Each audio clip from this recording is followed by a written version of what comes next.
Hey guys, welcome back. Today we're going to talk about one of my favorite suppressed .45 handguns. If you're familiar with this case, you already know what's inside. This is the Mk23 manufactured by H&K. It was developed in the early 90s and it was intended to be an offensive handgun for special operations forces. And so that's where the handgun started. So the Special Operations Forces around 1989 started taking a look at the inventory of weapons that they had, and they had over 120 different weapon systems. And the logistics of keeping those things up and running was nightmarish. And so they're looking to simplify and standardize weapon systems for special operations groups. And that's what started the competition between this handgun and a submission by Colt. Now the Colt pistol lost out in the first phase of testing, and then it was left to the Mk23 to go to the second phase of testing, and at that point it was a shoo-in. So we're going to talk a little bit about this handgun and the suppressor that is unique to it, which is built by Knights Armament Company, or KAC is what I'll refer to them as in this video. We will be shooting some Fiocchi 230 grain ball ammunition this afternoon. I love this stuff. It's extremely high quality, and Fiocchi rocks. We use it in 9mm. It's what we do our endurance testing and our torture testing with, and the gauntlet, and I just like using it in general. So that's what we got loaded up today. So inside, when you would get the original version, now HK is selling the handgun again. It kind of went off the market there, I believe, for a little while. Don't quote me on that, but I do believe it did. And then when the War on Terror kicked back in, the guns became popular with special operations. So there was a time period there where special operations guys didn't like the size of the handgun, and they really liked the 9mm and firing multiple rounds. The 10-round capacity of this handgun was a kind of a turnoff. The guns were designed to use a special purpose round, which is a high pressure 185 grain plus P load that was developed for the gun. There were things that were working against it, mainly its size and logistics of the ammunition, but the special operations guys loved the caliber. So the handgun was pushed back into service, and HK has been making them again, but you won't find them in these kits now. They just come in a nondescript plastic box, I believe. I've only seen them occasionally at gun stores, but I also know they make them in different colors now, and the original was just a black handgun. So if you want to feel like an operator, buy one of these because you have an operator's manual. In here, you will learn how to become an operator. And I'm just kidding. That's just going to teach you how to take the gun apart like an operator. So these little kits were pretty cool. This is the handgun, and I do have its muzzle nut off. It does come with a muzzle nut. It's actually in my pocket because we will be shooting it suppressed this afternoon. But the handgun's rather large. Back when it was adopted in 1991, I kind of joked about it because it was like a Desert Eagle-sized handgun.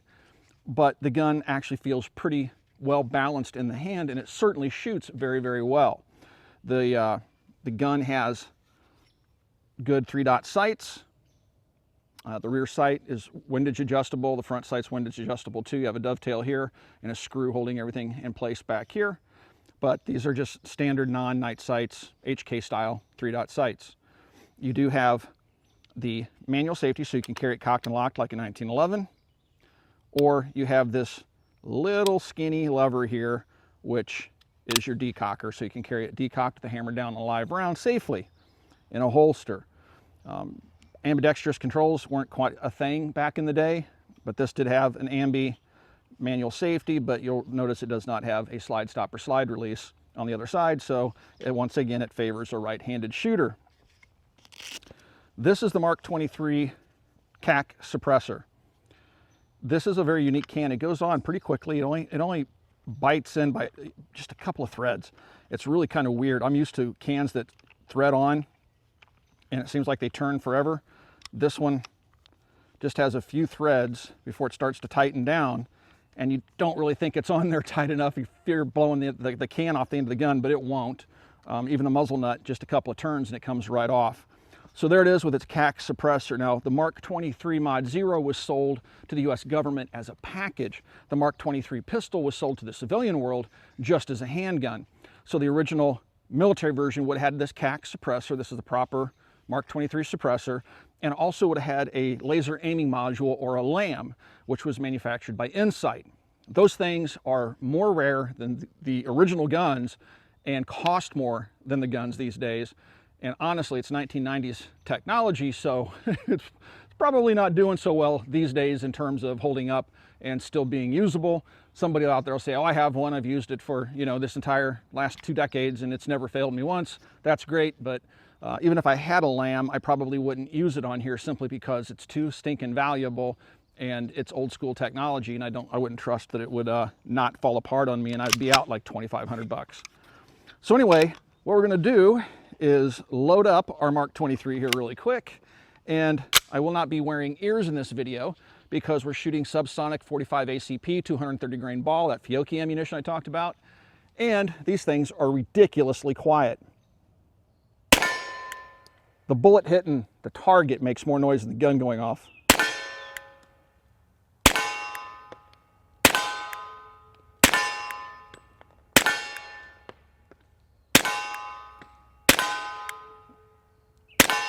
And then I'll just shoot one into the dirt so you guys can see how quiet it is. All right, so there you go. Very, very cool little handgun. Magazine drops out. It does have the European style magazine release, so you can release it with your index finger here or with your thumb. The size of the gun works well for me. It has pretty aggressive stippling on it, but I can reach all the controls very easily with my long gangly thumbs. I think I have another magazine in here. That one's empty. Let's just grab one out of the kit. I know I loaded these up. So there you go. You have 2 extra magazines, one in the gun.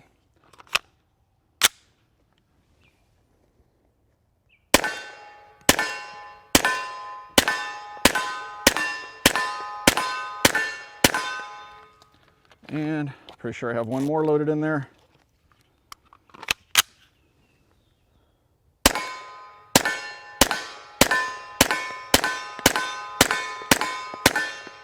What a sweet shooting pistol, guys. This is a lot of fun to shoot.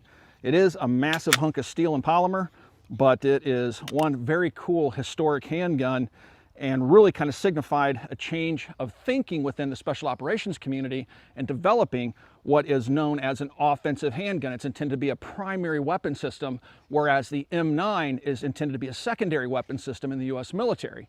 That's where the FK Bruno comes in. It's another pistol that was designed more recently to be an offensive pistol, to be a primary weapon and not just a backup. So this was intended for CQB purposes, and it was intended to be a primary fighting weapon. The really cool thing about the KAC suppressor that works in conjunction with the Mark 23 is the fact that even though the can is direct thread and it only really bites on by a few threads, it doesn't back off. Once you crank it down, it stays in place. And that's probably due to the O-ring that's inside the can. There's this blue O-ring that's now black, but it was blue when the can was new. And when you tighten it down, you can feel it just snugging itself down and offering a lot of resistance. The can doesn't back off. Every other direct thread can I've ever used on a handgun, you constantly have to stop and tighten the can because the can starts to back off the weapon. I've shown this in video before, if it even comes a quarter turn loose, you'll go from shooting small groups to not being able to hit a man-sized target at 10 yards. That's what happens when your can comes loose, and you also run the risk of getting a baffle strike. That's not going to happen with the KAC can on the Mark 23. Now, I probably make this thing look fairly small, but it is a huge handgun, guys. This thing is a monster. All right, so let's go ahead and load up 10 more rounds. We have our challenge targets are exactly 15 yards away. Now, keep in mind, guys, this weapon was intended to be a CQB, fighting like house to house or in close quarters, primary weapon system. So let's see how well it shoots at about 15 yards, which would be probably at the longer range end of the spectrum with regards to CQB.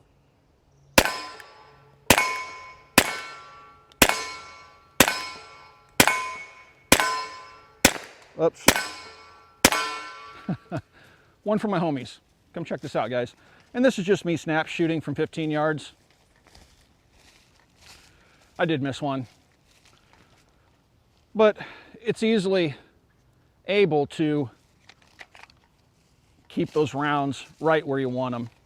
At 7 yards, which are probably right about there now, it's really easy.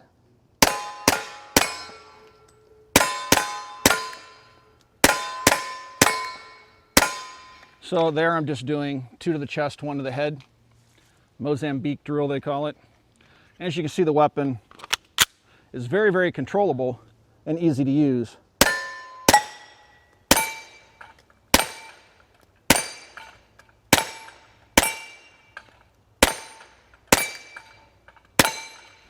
And on the hostage target, I never hit the the innocent bystander once. I shot the hostage in the face every single time at about, I guess we're probably about 8 yards away.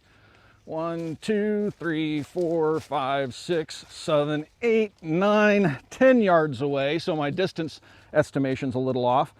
But yeah, so at 10 yards, easy to pop somebody, a hostage taker, in the face without hitting the innocent bystander. So again, a really effective, neat system. It's said that every 20,000 rounds, you'll want to replace the O-ring in the suppressor, and the gun has gone through, in the US military trials, a 30,000 round endurance test. So the guns are designed to last, and they're designed to shoot really, really hot 45. If you're as old as I am, you may actually remember the 45 Super. It was the exact same size as a standard 45 ACP, except they loaded it to max pressures. This is one of the few guns that can handle it. The reason they didn't adopt the 1911 that was modified in some way is because the ammunition that SOCOM wanted to use, it was so hot it would destroy a standard 1911, plus the 1911 was found not to be reliable with a can attached to the end of the barrel. So they're looking for a totally new weapon system. The gun that Colt submitted had a rotary barrel system like the Colt 2000, had a double eagle style decocker, and it had a 1911 style frame, but it held a 10-round magazine. So it's probably easy to see why this handgun won the military trials. It's kind of funny because when you live on camera, you say stupid things over and over. And it's really kind of funny. You know, sometimes people will catch something I don't catch when I'm either out filming or in editing. But Jason caught one of my stupidisms when we filmed the last segment. So apparently I said, see how easily I can shoot the hostage in the face. I didn't mean that. I meant the hostage taker, this guy back here. I was not trying to shoot the hostage in the face. So I'm going to leave the blooper in. But I just want to let you guys know, when you live in front of a camera like I do, you say stupid stuff all the time, and my contract allows for me to say 2 stupid things per video. I'm under a new contract. It used to be 1. All right, guys, now we're going to do a little bit of meter testing. We have the Brutocare meter set up, and it's set up 6 inches off my right ear. This is the new CSTAS, or government standard, for testing pressure sound waves off firearms. So it used to be 1.6 meters off the ground, 1 meter left, which is still an industry standard. However, the government has changed those standards. Those are decades old. And now under the CSAS standards, the threshold measurement is the one taken off the shooter's right ear. You can fail every other metering point, but if you fail, you go over 140 decibels at the shooter's ear, according to CSAS, the can's not allowed into the program. It's canceled. It lost. So this is the threshold measurement. I don't care if I deafen my target. I'm more worried about preserving my own hearing, and that's why I care about the new CSAS standard. So we're just going to measure that one here today. Now, keep in mind, we've already set it up so the pressure sensor is about 6 inches from my right ear. My head may move around in relationship to the gun, but keep in mind the gun and its relationship to the pressure sensor is not going to change, so it really doesn't matter at this point if I move my head around or not. I will be resetting the pressure sensor myself between each shot. All right, so now we're ready to go. I'm going to go ahead and get the meter running. Okay.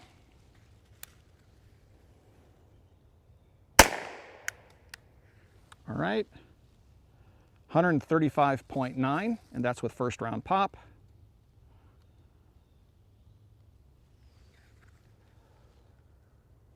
God. All right, 135.1.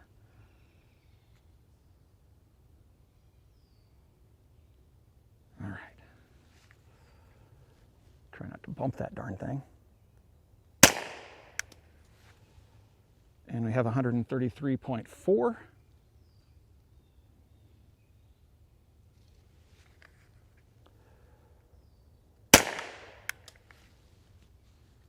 And 133.8.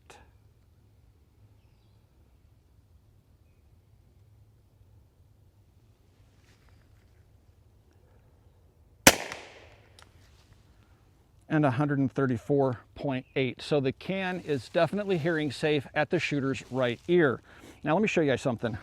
Bring the camera around this way. I'm going to reset the meter.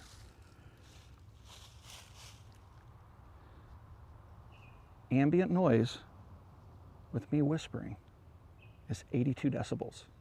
OSHA tells us that 85 decibels damages our hearing. I'm talking in a normal conversational voice about 8 inches or so away from the pressure sensor, and I'm at 100 decibels. I'm trying to put this into perspective for you guys. Everybody goes, oh, if you go over 85 decibels, you're destroying your hearing. That would mean every mother in America that has a screaming baby is deaf. That would mean everybody having a conversation like I'm having with you right now would be deaf because we're at 100 or almost 100 decibels. That's snap. Oh, it stopped metering. Let me get the meter going again. That snap was 140.9 decibels.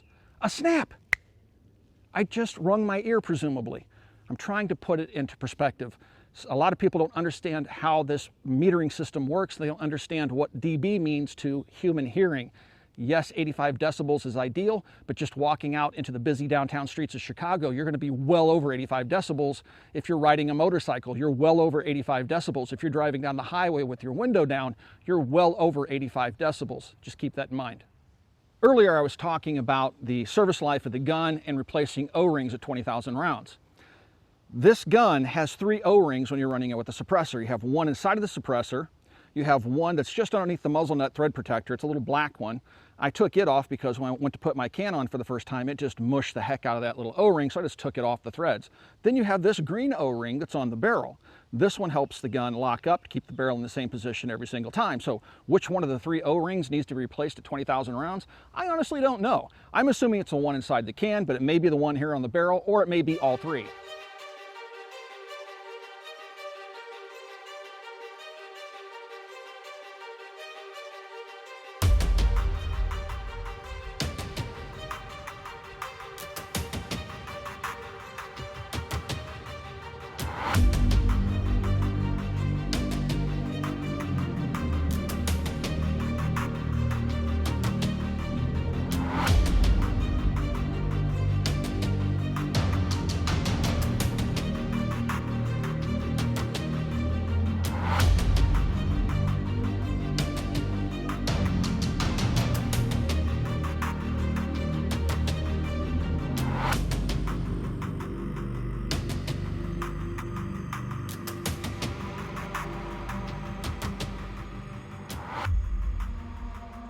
This is my HK45. This is much smaller and lighter than the Mk23 as well. This one has suppressor height sights, a threaded barrel, and again, this handgun's very, very light. It feels really good in the hand and probably the most ergonomic of any of the 45s that I own, with the exception of 1911s, which I find to be extremely ergonomic. But this handgun fits my hand like a glove, I should say. Now, the can that I have on here is a Silencer Co. Octane 45 HD. We've put this can on many different 45s and we get the same result. We wind up hitting low, in some cases way low, and we think, even though we don't physically see any baffles being struck inside of the can, we take the can off and tap it on the table, we'll get jackets of bullets falling out of the suppressor, which tells me the bullet's getting nicked by something inside of the can and on more than one handgun. So it's not a matter of just one handgun not having threads concentric to bore. I don't think that the Silencer Co. can should have passed quality control inspection, because I think this thing is not lining up with the bore on the guns we put it on. Let me show you. So, but we're back to about 15 yards away. HK seems to have a thing for 10-round magazines. The HK45 still limited to 10 rounds. But let's go ahead. I'm going to aim center of mass on this man-sized target. This is the challenge target. It's exactly the size of a man. I'm going to aim dead center, and we'll see where this hits. It was low and left. Low and left. Way low and center. Back low and left.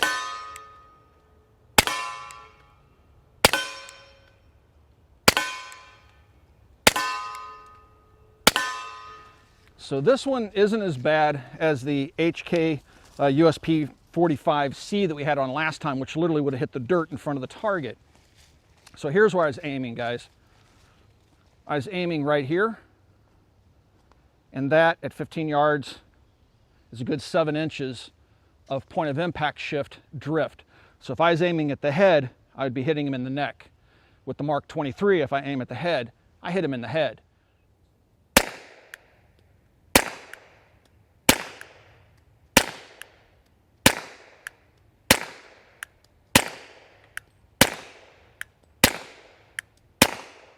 We're about 10 yards away from our Texas Star from challenge targets, and I do have 2 extra magazines for this handgun.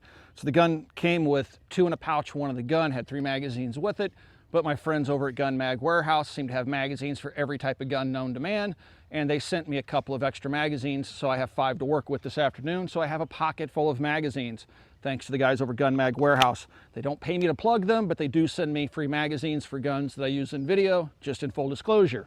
All right, so let's see how well I do with the Mark 23 on the Texas Star. I'll try not to game it too much.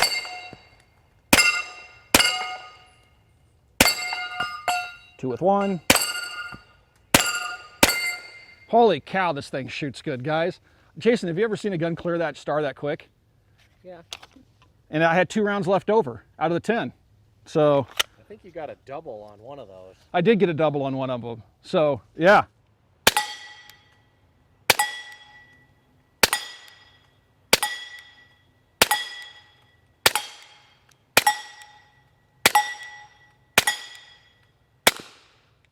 So the last thing Jason just said to me is, this is going to be dangerous. Yeah, we're standing fairly close to the steel target.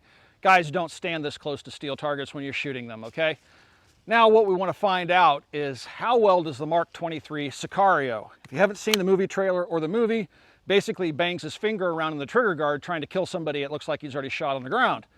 So this is the Sicario position. I'm going to hold the gun in my left hand, and I'm just going to bang my finger around in the trigger guard and just dump rounds on the challenge target. So let's see how well it Sicarios. 2 hits out of 10. So 2 out of 10, does it Sicario very well? No, it has to have 5 or higher hits if you have a 10-round magazine for it to Sicario. The Mark 23 does not Sicario, as if you care. I don't care.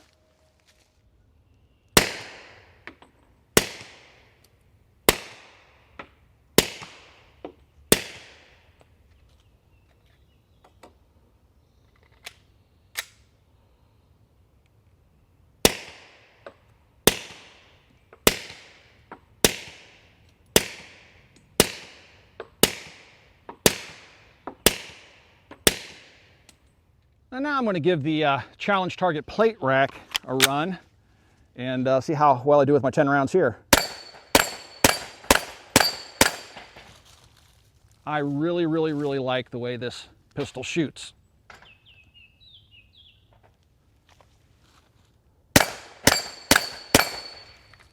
And I always got my magazines in a nice deep pocket. And get my string back here.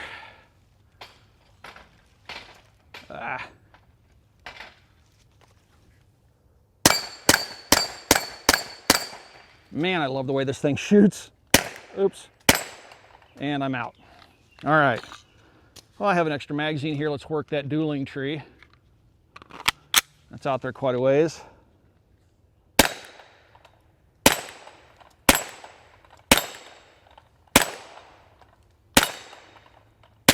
Oops. Yeah, those little tiny plates can be a challenge to hit.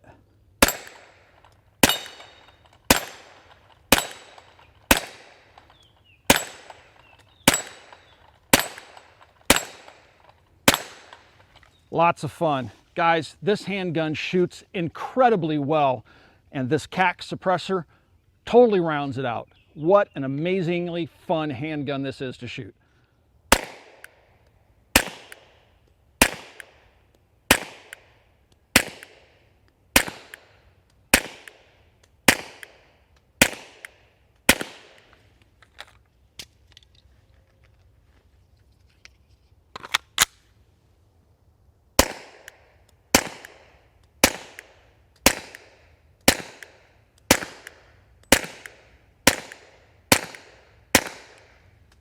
Well, I hope you guys enjoyed coming out this afternoon, doing a little bit of shooting with this historic handgun, the Mark 23.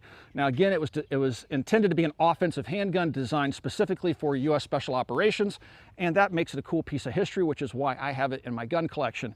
It's not complete without the LAM module, but like I said earlier in the video, I doubt I'll ever be able to find one, and if I do, I probably couldn't afford it because it costs more than the handgun does these days. So I'm just going to have to accept the fact that my Mark 23 package is short the LAM, but at least I have the KAC suppressor, which works phenomenally well on the handgun. If you guys would like to support us here at the Military Arms Channel, one great way to do that is to pick up some of our cool t-shirts from Forged from Freedom. There's a link down below. Also, swing by and check us out at Copper Custom, which is our online store. We have a lot of great products at a lot of great prices. And if you become a patron supporter of the Military Arms Channel, we kind of tie the two together, and we've set up a buyers club, so we have a lot of cool prices that we only extend to our Patreon supporters. So also consider becoming a patron supporter, not just of the Military Arms Channel, but other channels that you watch or consume their content. And last but not least, check out full30.com. All right, guys, here we go, last 10 rounds. And then we got to ride off into the sunset. Except I don't own a horse, but I do have a Jeep named Peaches.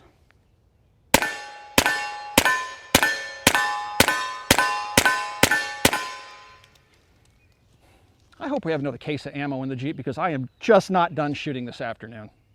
See you guys later.